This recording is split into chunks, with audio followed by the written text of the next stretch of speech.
પૌરાણિક કાળમાં કિષ્કિંધ્યા પ્રદેશમાં વાનરરાજ કેસરી અને તેમની પત્ની અંજના રહેતા હતા.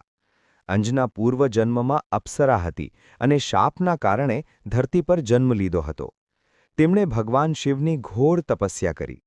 તેમની ભક્તિથી પ્રસન્ન થઈને પવનદેવના આશીર્વાદથી અંજના માતાને એક તેજસ્વી પુત્રની પ્રાપ્તિ થઈ. તેનું નામ પડ્યું હનુમાન. જન્મ લેતા જ હનુમાનજીમાં અદ્ભુત શક્તિ પ્રગટ થઈ. બાળપણમાં તેમને આકાશમાં ચમકતો સૂર્ય એક લાલ ફળ જેવો લાગ્યો. ભૂખ લાગતા જ તેઓ ઉછળી આકાશમાં ઉડ્યા અને સૂર્યને પકડવા ગયા. આ દૃશ્ય જોઈ દેવતાઓ ચિંતિત થયા.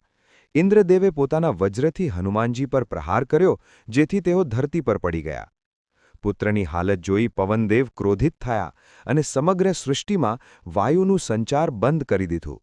બધા દેવતાઓ વ્યાકુળ થયા અને ભગવાન બ્રહ્માએ હનુમાનજીને અમરતા તથા અપરંપાર શક્તિનું વરદાન આપ્યું. ત્યારબાદ હનુમાનજી ફરી જીવંત થયા. બાળ હનુમાનજી રમતમાં ઋષિઓના આશ્રમમાં ઉપદ્રવ કરતા. એક દિવસ ઋષિઓએ તેમને શાપ આપ્યો કે તેઓ પોતાની શક્તિ ભૂલી જશે.